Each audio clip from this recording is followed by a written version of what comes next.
လူအများစုကြားတော်မကြားဘူးတဲ့ကျွန်းလေးတွေတန်တာကြောက်တန်းတွေနဲ့ကြောက်ဆောင်လေးတွေပြည့်နေတဲ့ပင်လယ်ပင်ကြီးတစ်ခုအတွက်ဘာလို့နိုင်ငံတော်တော်များများကအပြိုင်ဆိုင်လူနေကြတာလဲပထမဆုံးကြီးလိုက်ရင်တော့ဒီပြဿနာကနည်းနည်းတော့ထူးဆန်းနေကြရေတက်လာရင်ရေရောက်တဲ့မြုပ်သွားတဲ့ညီကွက်လက်လေးတွေအတွက်နဲ့ဘာလို့နိုင်ငံတွေကတန်တမန်ရေးရအကျက်တဲတွေစီးရေးအရာတင်းမာမှုတွေအထိအဖြစ်ခံပြီးစွန့်စားနေကြတာလဲဗျအဖြေကတော့ရိုးလေးပါပဲတောင်တရုတ်ပင်လယ်ဟာကမ္ဘာပေါ်မှာမဟာဗျူဟာမြောက်အကျဆုံးနေရာတွေထဲကတစ်ခုဖြစ်နေလို့ပါပဲကြီးတော့ဒီနေရာမှာလောင်းကြီးထပ်ထားရတာကကျုံးလေးအနှဲငယ်တည်းမဟုတ်ပါဘူးဒီဒေသတစ်ခုလုံးရဲ့ကုန်သွယ်ရေးစွမ်းအင်လုံခြုံရေးနဲ့အာရှဒေသတွင်ဩဇာအာဏာလွှမ်းမိုးမှုတွေအထိပါဝင်နေတာဖြစ်ပါတယ်မြေပုံမှာကြီးလိုက်မယ်ဆိုရင်တောင်တရုတ်ပင်လယ်ဟာတရုတ်ကမ်းရိုးတန်းကနေအရှေ့တောင်အာရှဘက်ထိရှေးလျားစွာတည်ရှိနေတာပါသူ့ရဲ့ပတ်လည်မှာတရုတ်ဖိလစ်ပိုင်ဗီယက်နမ်မလေးရှားဘရူနိုင်းနဲ့ထိုင်ဝမ်တို့လိုနိုင်ငံတွေကဝိုင်းရံထားပါတယ်နှစ်စဉ်နှစ်တိုင်းကမ္ဘာကုန်သွယ်မှုပမာဏအများကြီးဟာဒီရေပြင်ကိုဖျက်ဆီးသွားလာနေကြတာဖြစ်ပါတယ်ကုန်တင်သင်္ဘောကြီးတွေကနေလျှက်စစ်ပစ္စည်းတွေအဝတ်ထည်တွေကစားတောက်ကုန်ရေနံနဲ့ကုန်ကျန်းတွေအထိအရာအလုံးကိုတည်ယူပို့ဆောင်ပေးနေတာပါတကယ်တော့တစ်နှစ်ကိုဒေါ်လာထရီလီယံနဲ့ချီတဲ့ကုန်သွယ်မှုတွေကတောင်တရုတ်ပင်လယ်ကိုဖျက်ဆီးနေတာမို့ကမ္ဘာပေါ်မှာအလုအရှုပ်ဆုံးရေချောင်းလမ်းတွေထဲကတစ်ခုလို့ပြောရင်မမှားပါဘူးဗျ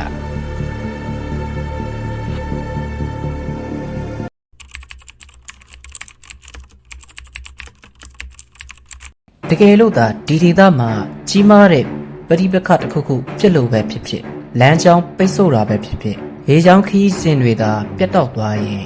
တစ်ကမ္ဘာလုံးရဲ့စီးပွားရေးအပေါ်ကြရက်ရိုက်ခတ်သွားနိုင်ပါတယ်။ဒါပေမဲ့ကုန်သွယ်ရေးတစ်ခုတည်းကြောင်းတော့မဟုတ်သေးဘူးဗျ။ကျွမ်းကျင်သူတွေရဲ့ခံမှန်းချက်အရတောင်တရုတ်ပင်လယ်ရဲ့ရေရောက်ကျမ်းပြင်မှာ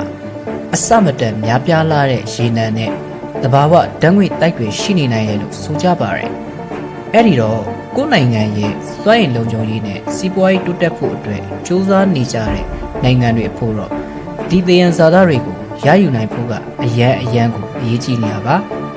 ဒါရင်မကသေးပါဘူးဒီပင်လယ်ကကမ္ဘာပေါ်မှာငါးအထွက်ဆုံးနေရာတွေထဲကတစ်ခုလည်းဖြစ်နေပြန်ပါတယ်အာရှကတန်းနဲ့ချီတဲ့ပြည်သူတွေဟာသူတို့ရဲ့စားဝတ်နေရေးနဲ့စားနပ်ရိက္ခာအတွက်ဒီငါးဖမ်းလုပ်ငန်းကိုပဲမိခိုနေကြရတာပါဒါကြောင့်ဒီရေပြင်ကိုထိန်းချုပ်နိုင်ဖို့ဆိုတာနောက်ဆယ်စုနှစ်ပေါင်းများစွာအထိအရေးပါတဲ့စီးပွားရေးအရေးမြစ်တွေကိုပိုင်ဆိုင်ခွင့်ရမယ့်သဘောဖြစ်နေပါတယ်။ကဲဒါဆိုဒီတောင်တရုတ်ပင်လယ်ကိုဘယ်သူတွေကပိုင်ဆိုင်တယ်လို့အခိုင်အမာပြောနေကြတာလဲ။အဲ့ဒီနေရာမှာတင်ပို့ပြီးရှုပ်ထွေးသွားတာပဲဗျ喂，你好，这里不是国际海域吗？这里是中国海军，请你立刻改变你的航向，远离美玉礁，是否明白？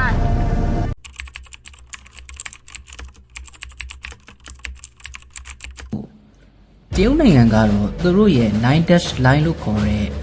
နယ်နိမိတ်မြင်းကိုအခြေခံပြီးဒီပင်လယ်ပြင်ကြီးရဲ့အစိတ်အပိုင်းတော်တော်များများကိုသူတို့ပိုင်ပါတယ်ဆိုပြီးတောင်းဆိုထားပါတယ်။ဒါကိုအရှေ့တောင်အာရှနိုင်ငံတွေကတော့လုံးဝလက်မခံကြပါဘူးဗျ။ဖိလစ်ပိုင်၊ဗီယက်နမ်၊မလေးရှား၊ဘရူနိုင်းနဲ့ထိုင်ဝမ်တို့ကလည်းပထဝီဝင်အနေအထားတမိုင်းကြောင်းအရာအထောက်အထားတွေဒါမှမဟုတ်နိုင်ငံတကာဥပဒေတွေကိုအခြေခံပြီးဒီပင်လယ်ရဲ့တစ်စိတ်တစ်ပိုင်းစီကိုသူတို့ပိုင်ဆိုင်ကြောင်းအသီးသီးအခိုင်အမာပြောဆိုနေကြပါတယ်ဒီလိုပိုင်တဲ့တောင်းဆိုမှုတွေကထပ်ထူကြနေတော့အငင်းပွားမှုတွေကခဏခဏဖြစ်လာနေတာပေါ့1, 2, 3, 4, 5. There are 5. We need to get out of this place because we are surrounded by the vessels. We need to get out. Yeah, for our safety first. 你好，这里是一个民航班机，我们现在离开了。နှစ်တွေကြာလာတဲ့အမျှနိုင်ငံတွေဟာသူတို့ရဲ့ယက်တီချက်ကိုပုံမခိုင်မာအောင်လို့ဆိုပြီးအငင်းပွားနေတဲ့ကျုံးတွေကြောက်တန်းတွေပေါ်မှာစောက်အောင်တွေစောက်တာစစ်တပ်စခန်းတွေချတာနဲ့ရစ်တက်ကင်းလဲတာတွေကိုတိုးမြင့်လှုပ်ဆောင်လာနေကြပါတယ်။အဲ့ဒီထဲမှာလူအာယုံစိုက်ဆုံးအခြေအနေတစ်ခုကတော့တရုတ်နိုင်ငံရဲ့ကျွန်းတူဆောက်လုပ်ရေးလုပ်ငန်းတွေပါပဲ။တရုတ်ဟာအငင်းပွားနေတဲ့တန်တာကြောက်တန်းတွေနဲ့ကျွန်းငယ်လေးတွေကိုမြေဖို့ပြီးနယ်မြေချက်တွင်ကအခြေခံအဆောက်အုံတွေလေယာဉ်ဝင်ပြေးလမ်းတွေနဲ့အခြားစစ်ဘက်ဆိုင်ရာစခန်းတွေဆောက်လုပ်နိုင်တဲ့အထိ ကျွန်းကြီးတွေဖြစ်အောင်ဖန်တီးနေခဲ့ပါတယ်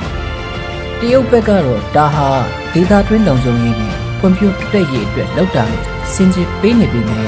ဝေဖန်သူတွေကတော့ဒါဟာပိုင်နယ်နယ်မြေကိုအတင်းအဓမ္မရယူဖို့နဲ့ဒေသတွင်းမှာသူတို့ရဲ့ဩဇာအာဏာချက်တွေကိုကျိုးစားတာလို့မြင်ကြပါတယ်ဒီပြဿနာကအာရှတင်မကပဲနိုင်ငံတကာရဲ့အာရုံစိုက်မှုကိုပါဆွဲဆောင်နေပါတယ်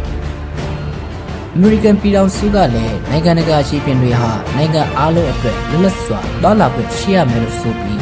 တောင်တရုတ်ပင်လယ်ထဲမှာ Freedom of Navigation လွတ်လပ်စွာရေကြောင်းသွားလာခွင့်ဆက်ဆံရေးတွေကိုပုံမှန်လှုပ်ဆောင်လေ့ရှိပါတယ်။ဒါအပြင်ဝါရှင်တန်ဟာဖိလစ်ပိုင်အပါအဝင်ဒေသတွင်းကနိုင်ငံတော်တော်များများနဲ့အနီးကပ်လုံခြုံရေးမဟာမိတ်ပြုထားတာပါ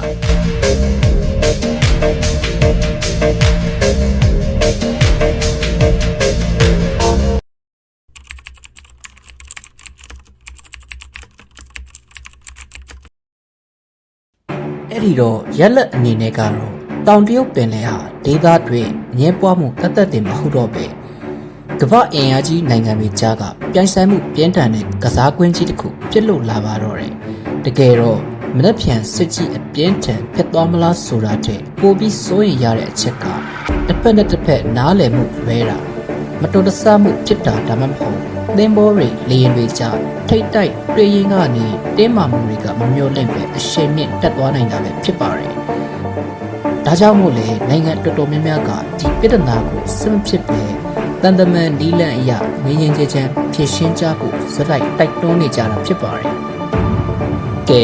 ဒါဆိုရင်နိုင်ငံတွေကဘာလို့ကျုံးသက်သေးလေးတွေအတွက်ရန်ဖြစ်နေကြတာလဲဆိုတဲ့အဖြေကို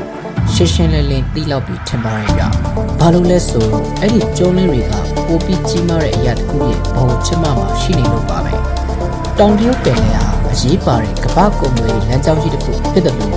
အလားအလာရှိတဲ့စွမ်းရည်တိုက်ကြီးလည်းဖြစ်ပါတယ်။အရေးကြီးတဲ့ငါးဖန်းဒေသလည်းဖြစ်တယ်လို့ကမ္ဘာစီးပွားရေးအလှည့်အမြန်ဆုံးတိုးတက်နေတဲ့အာရှနိုင်ငံတွေကိုချစ်ဆက်ပေးထားတဲ့မဟာဗျူဟာမြောက်လမ်းစုံလမ်းခွကြီးလည်းဖြစ်နေပါတယ်။ပတ်သက်နေတဲ့နိုင်ငံတွေအတွက်ကတော့ဒါကကြောက်ဆောင်လေးအနှဲငယ်ကျုံးလေးအနှဲငယ်အရေးတင်မဟုတ်တော့ပါဘူးဗျ။ဒါကကိုယ်နိုင်ငံရဲ့စီးပွားရေးအကျိုးအမြတ်အမျိုးသားလုံခြုံရေးဒေသတွင်ဩဇာအာဏာနဲ့အနာဂတ်အာရှရဲ့အင်အားချိန်ခွင်ရှာဘသူလက်ထဲရောက်မလဲဆိုတာကိုအဆုံးဖြတ်ပေးမယ်ကိစ္စဖြစ်နေလို့ပါကမ္ဘာအင်အားကြီးနိုင်ငံတွေရဲ့တိုင်ဆိုင်မှုကလည်းတစ်နေ့ထက်တစ်နေ့ပုံမပြင်းထန်လာတာမို့တောင်တရုတ်ပင်လယ်ဟာနောက်နှစ်ပေါင်းများစွာထိကမ္ဘာအရေးပါဆုံးပထဝီနိုင်ငံရဲ့ပူပန်စရာနေရာတစ်ခုဖြစ်ဆက်ရှိနေအောင်မှာသိချပါပဲမိတ်ဆွေတို့ရောဘလို့ထင်လဲဒီပြဿနာကိုငြိမ်းချမ်းချမ်းဖြေရှင်းနိုင်မလားဒါမှမဟုတ်တင်းမာမှုတွေကပဲဆက်ပြီးမြင့်တက်လာအောင်မလားစိတ်ကူးရှိရင်ကွန်မန့်မှာဝင်ရောက်ဆွေးနွေးသွားကြပါဦးဗျာအခုလိုကမ္ဘာနိုင်ငံရေးအကြောင်းတွေကိုစိတ်ဝင်စားရဆိုရင်တော့ကျွန်တော် channel ကို like and subscribe လုပ်ပေးထားပြီး follow လုပ်ထားဖို့လည်းမမေ့ကြပါနဲ့ဗျာအားလုံးကိုကျေးဇူးတင်ပါတယ်